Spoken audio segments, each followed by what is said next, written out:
Cette chronique de conseil et d'entretien de l'Académie du Guide de l'Auto vous est présentée par Sonnet Assurance. Je me trouve aujourd'hui chez Uptown Autosport pour vous parler de pneus. Et je pense qu'il est important d'abord de déterminer comment on calcule la grandeur d'un pneu. Par exemple, sur la Porsche qui est derrière moi, vous allez avoir un pneu de taille 305/30/21. Alors, 305, ça signifie la largeur de la semelle en millimètres. Le 30, ça signifie 30 de la largeur de la semelle, mais sur le flanc. Et le 21, c'est évidemment le diamètre de la roue, 21 pouces.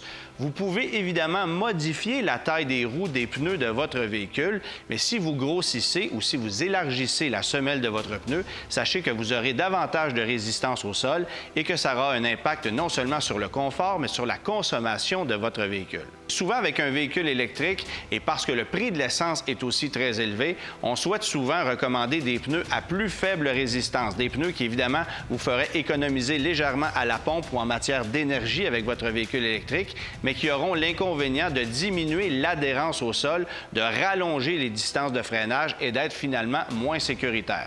À l'opposé, on propose aussi souvent des pneus à roulement à plat, ce qu'on appelle des run flat en bon français. Ce sont des pneus qui, évidemment, ont des flancs qui sont beaucoup plus fermes, moins confortables, qui coûtent également plus cher, mais qui ont cet avantage de pouvoir vous permettre de rouler ou de continuer à rouler si vous avez une crevaison.